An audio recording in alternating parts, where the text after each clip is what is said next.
जान है तो जहान है। आपकी जिंदगी में खुशियां ही खुशियां हो और कभी किसी बात का तनाव ना हो, इसके लिए जरूरी है आप स्वस्थ रहें। हम सभी की चाहत होती है कि हम हमेशा फिट एंड हेल्दी बने रहें, लेकिन कोई ना कोई वजह आपकी सेहत पर बुरा असर डाल ही देती है।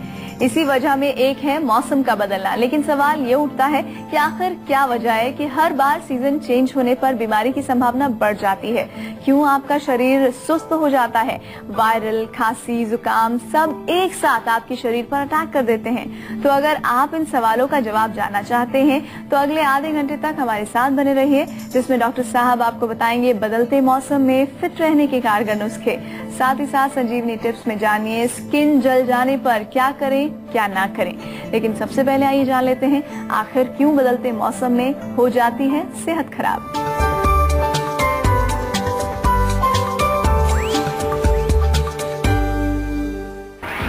शरीर में रहती है थकावट तो हो जाइए अलर्ट।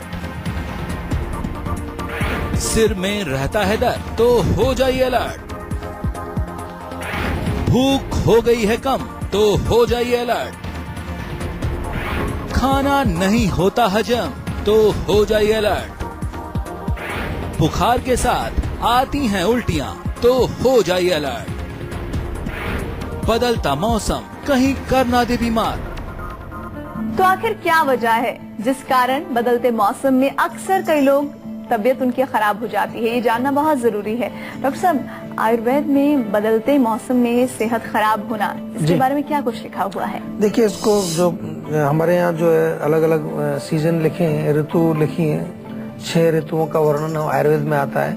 और ऋतु के बीच में जब चेंज होता है, चेंज होने का जो उसको बोलते हैं ऋतु संधि।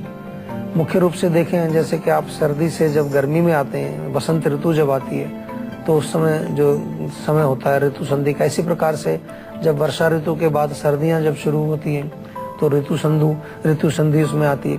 तो ये जो बीच का पीरियड है ऋतु संधि जिसको हम बोलते हैं, ये एक ऐसा समय है कि इसमें हमारे शरीर की जो रोगों से लड़ने की शक्ति है वो कमजोर पड़ जाती है। ठीक उसी प्रकार से जैसा हम कई बार बहुत ठंडे एसी के कमरे में हैं और तुरंत एकदम धूप में चले जाएं तो बॉडी को एडजस्ट करने में थोड़ा समय लगता है। आपने सुना होगा कि गर्म सर्द हो जाता है। आप बहुत तेज धूप में से चल के आ रहे हैं, पसीना आ रहा है, एकदम से ठंडा पानी पिए तो आपके जो लंग्स बिल्कुल एकदम जाम हो जाएंगे, बलगम बन जाएगी, गला खराब हो जाएगा आपका। बहुत बारी हम इस चीज को एक्सपीरियंस करते हैं। इसी तरह का बिल्कुल हमारा ऋतुओं के साथ भी, जब हम गर्मी से एकदम सर्दी में जाते हैं तो उस समय थोड़ा सा हमें ये इस फेज में थोड़ा रहना पड़ता है, उसको चेंज ऑफ सीजन हम बोलते हैं।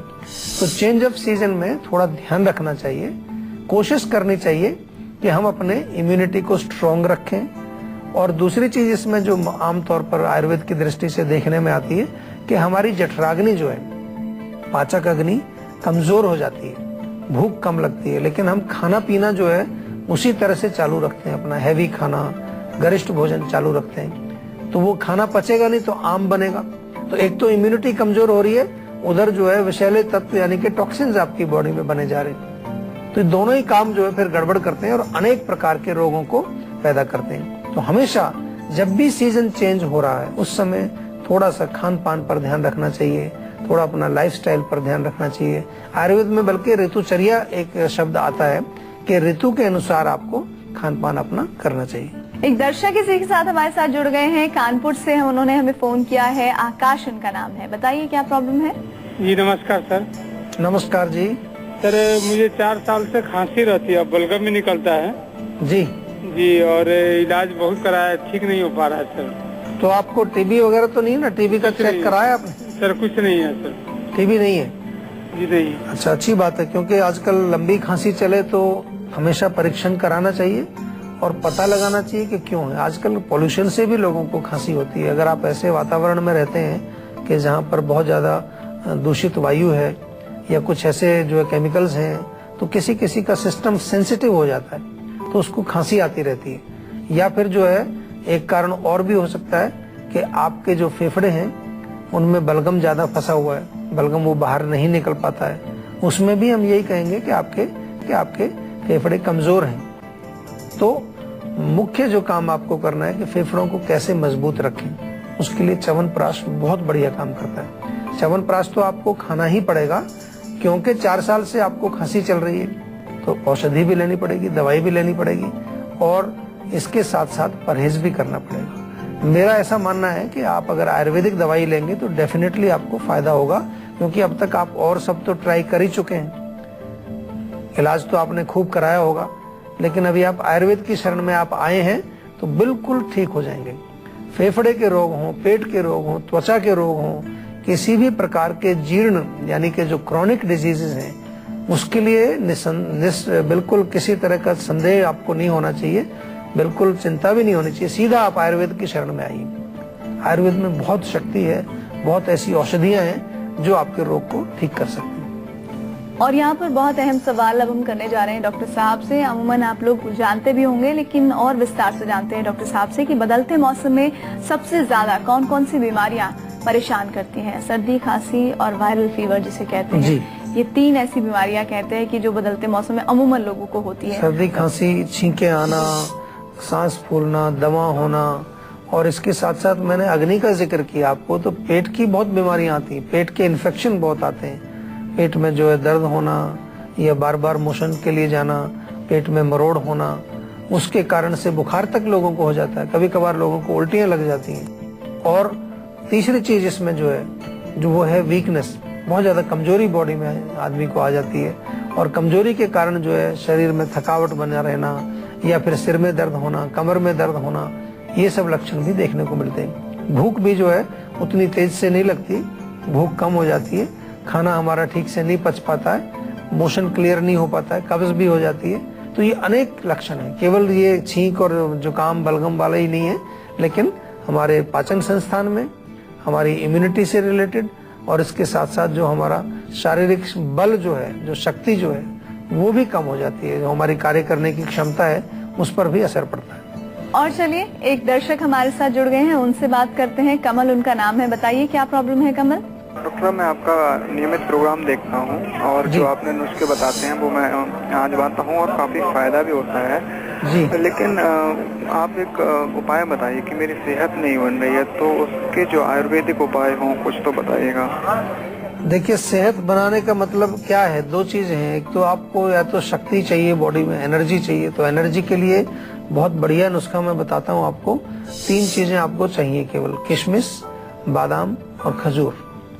तीनों को ही आप जो है कोशिश करो तो अच्छा रहेगा। रात को पानी में भिगो दो, 7-8 बादाम, 10-12 किशमिश, 3-4 खजूर, और सुबह बादाम का छिलका उतार के इन तीनों चीजों को आप अच्छी तरह से पेस्ट बनाइए, मिक्सी में पीस लीजिए, 1 गिलास दूध डाल दीजिए, उसको भी घुमाइए, अच्छा शेक बन जाएगा। अगर मिक्सी आपके पास नहीं है तो ऐसे चबा करके खाएं, साथ में गरम गरम दूध पिए, तो ये बहुत, इससे ताकत आपको मिलेगी, पोषण मिलेगा, न्यूट्रिशन मिलेगा। दूसरी चीज है कि अगर आप शरीर में थोड़ा सा मसल्स बनाने की कोशिश कर रहे हैं या अपना जो वेट बढ़ाने की कोशिश कर रहे हैं, तो उसके लिए हम जैसा कहते हैं आपको कई बारी कि उसमें थोड़ा सा भोजन आपको और अच्छी चीजें, मिल्क प्रोडक्ट्स उसमें अच्छा काम करते हैं। दूध है, पनीर है, थोड़ा सा अच्छा घी मिले वो खाइए, मक्खन भी खा सकते हैं घर का बना हुआ, तो ये शरीर में फैट को भी वृद्धि करेगा, आपकी जो है वेट भी इससे बढ़ेगा। ये आप सेवन कर सकते हैं। और इसके अतिरिक्त जैसा आपने कहा कि बहुत सारे नुस्खे आप ऑलरेडी प्रयोग करते हैं, उससे फायदा भी होता है, तो आयुर्वेदिक औषधियां भी आप प्रयोग करिए। जब नुस्खों से फायदा हो रहा है आपको, तो सीधा फिर औषधियां जो है, आयुर्वेदिक औषधियां बहुत प्रकार की हैं, रसायन बहुत है हमारे यहाँ पर, रिजुविनेशन है। और औषधियों का मतलब ये नहीं है कि मैं कह रहा हूँ कि जो बीमार है वही, जो लोग स्वस्थ हैं उनके लिए भी बहुत कुछ है आयुर्वेद में। हमारे यहाँ तो जीवा में हमने कई प्रकार के ऐसे टॉनिक्स बनाए हैं, कई टेबलेट्स हैं इस प्रकार की, जिनको कि आप नियमित रूप से एज सप्लीमेंट्स उनको सेवन कर सकते हैं और अपने शरीर के विभिन्न ऑर्गन्स को, विभिन्न सिस्टम्स को स्वस्थ रख सकते हैं। उसके लिए आप जानकारी प्राप्त कर सकते हैं। पंचवटी हमारे यहाँ एक मिलती है, 5 प्रकार की टेबलेट्स होती हैं, उनका सेवन आप कर सकते हैं। हृदय के लिए, माइंड के लिए, आपकी मेमोरी के लिए, जनरल डाइजेशन के लिए, सब तरह की, और स्ट्रेस के लिए अच्छी टेबलेट्स हैं। आजकल स्ट्रेस बड़ी कॉमन है, नींद लोगों को नहीं आती है, उसके लिए स्लीप के लिए टेबलेट्स हैं। काफी सारे ऐसे प्रोडक्ट्स हैं हमारे जो कि जो हमारी आम समस्याएं हैं उनके लिए आप ले सकते हैं। एक दर्शक हमारे साथ है, हरिगोपाल शर्मा उनका नाम है, प्रश्न कीजिए। डॉक्टर साहब नमस्कार।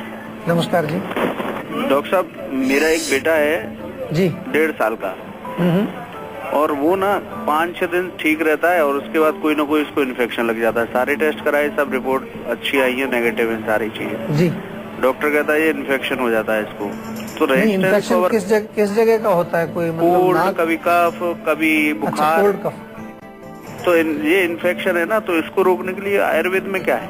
देखिए, बहुत कुछ है आयुर्वेद में ही है इसके लिए। और सबसे पहले मैं आपको बताऊं कि अक्सर जो है लोग जब एक शब्द सुन लेते हैं कि इसको इन्फेक्शन हो गया है, या कभी कभी डॉक्टर कहते हैं इसको अस्थमा हो गया है, तो लोग बहुत घबरा जाते हैं। लेकिन थोड़ा सा आप कोशिश किया करो जानने की कि आखिर ये इन्फेक्शन क्यों हो रहा है, या इसको अस्थमा क्यों हुआ, क्यों इसको बार बार जो है ठंड लग करके कोल्ड पकड़ लेता है। तो आपको उत्तर मिल जाएगा। हम अपने शो में कितनी बार बताते हैं कि जब शरीर में जो रोगों से लड़ने की शक्ति कमजोर होती है, वो बाय बर्थ भी कुछ लोगों में होती है। छोटे बच्चे हैं, उनकी शक्ति तो अभी बनी नहीं है, अभी बनेगी शक्ति उनकी। तो उनको ऐसी चीजें खिलानी चाहिए। शहद उसको खिलाइए आप, अदरक का रस और शहद मिला करके बराबर मात्रा में 5-6 बूंद उसको दिन में 2-3 बार दीजिए। च्यवनप्राश उसको चटाना शुरू कर दीजिए, बहुत बढ़िया है। और ऐसे तो कितने बच्चे हमारे पास आते हैं आयुर्वेद के। अगर ऐसा बच्चा किसी के भी घर में हो, छोटा बच्चा जिसको कि ये छाती में कंजेशन हो जाता है, पसलियां चलती हैं, बार बार आपको डॉक्टर के पास जो है दवाई दिलवानी पड़ती है, तो आप सीधे आयुर्वेद में आ जाइए। बच्चों का इलाज बहुत बढ़िया है। 4-6 महीना एक ऐसी औषधि आपको खिलाते हैं बच्चों को कि वो स्वस्थ, हष्ट पुष्ट, बिल्कुल फर्स्ट क्लास, अच्छे रिजल्ट्स हैं। कितने लोगों को ठीक किया है, तो कोई घबराने की बात नहीं है। आइए आयुर्वेद के शरण में और उसको ठीक करिए बच्चे को। और चलिए इसी के साथ बात करते हैं आज की संजीवनी की, जिसमें डॉक्टर साहब आपको बताएंगे बदलते मौसम में फिट और हेल्दी रहने के कारगर आयुर्वेदिक नुस्खे। डॉक्टर साहब, हर इंसान की यही प्रॉब्लम है, तो आप बता दीजिए आज की संजीवनी में क्या टिप्स देने वाले हैं? जैसे मैं कह रहा हूँ कि सबसे पहले तो अपने भोजन पर आप नियंत्रण करिए। बहुत ज्यादा कफवर्धक भोजन आपको नहीं खाना चाहिए। चेंज जब होता है सीजन में, उसमें पराठा है, तली चीजें हैं, मिठाइयाँ हैं, ये बहुत ज्यादा जो है गरिष्ठ भोजन जो हैवी है, उसमें उड़द की दाल, राजमा वगैरह भी आ जाते हैं। थोड़ा सा लाइट खाना खाना चाहिए। आपने देखा होगा कि हमारे यहाँ नवरात्रे आते हैं, वो चेंज ऑफ सीजन के टाइम ही आते हैं। तो वो ऐसा एक सिस्टम हमारे यहाँ बना ही दिया है, हमारी संस्कृति में बिल्कुल उसको इनबिल्ट कर दिया है कि जब चेंज ऑफ सीजन आएगा तो आप क्या करेंगे, उस टाइम खाना कम खाएंगे, व्रत रखेंगे। किस लिए? ताकि आपको रोग ना आए। लेकिन अब देखिए लोग क्या करते हैं, नवरात्रे में भी स्पेशल थाली बनती है और उस थाली में तली हुई चीजें ही खाते हैं, सब गरिष्ठ भोजन खाते हैं। तो ये पर्पज नहीं था उसका। तो इसलिए कम खाइए, कफवर्धक चीजें मत खाइए। दूसरा, इसमें बहुत अच्छा आपको एक चीज बेनिफिट करेगी कि जब चेंज ऑफ सीजन आने वाला है उससे पहले ही आप शुरू करिए। थोड़ा अदरक, सौंफ, धनिया, 3 चीजें, अदरक, सौंफ, धनिया, इसको पानी में उबाल करके और पानी ये गरम गरम आप पीना शुरू करिए।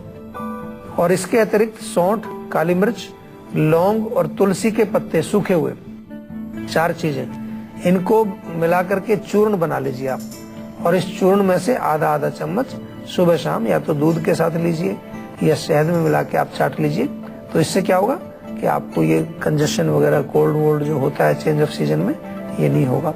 और पेट का जरूर ध्यान रखना है, इसलिए 1 चम्मच त्रिफला चूर्ण रात को सोते समय जरूर लीजिए गुनगुने पानी से, ताकि पेट साफ रहे, भूख अच्छी लगे और साथ में भोजन भी आपका ठीक से पच जाए। और डॉक्टर साहब से भी आइए जानते हैं बदलते मौसम में कौन कौन सी खास बातें हैं जिन्हें हमें ख्याल रखना चाहिए, सावधानी बरतनी चाहिए, परहेज करना चाहिए। डॉक्टर साहब, आयुर्वेद में क्या लिखा है? बदलते हुए मौसम में कुछ बीमारियां हैं जो जरूर आक्रमण करती है शरीर पर, लेकिन परहेज कैसे बचा सकता है? परहेज इस तरह से बचाएगा कि जब 2 चीजें हमें ध्यान रखनी है। एक, हमारे शरीर में कोई भी किसी प्रकार के भी जो है टॉक्सिन्स नहीं बनने चाहिए।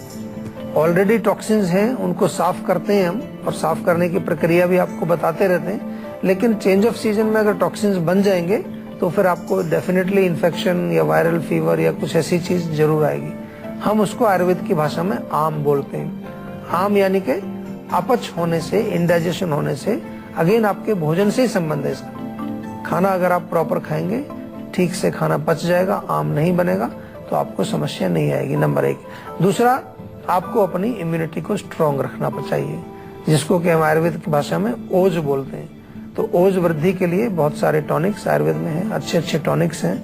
बल्कि आप अपनी प्रकृति के अनुसार भी टॉनिक्स आप जो है हमारे यहाँ से प्राप्त कर सकते हैं, डॉक्टर से पूछ करके और डॉक्टर से सलाह लेकर के कि कि मेरी वात प्रकृति है तो मुझे क्या खाना चाहिए, मेरी पित्त प्रकृति है तो मुझे क्या खाना चाहिए।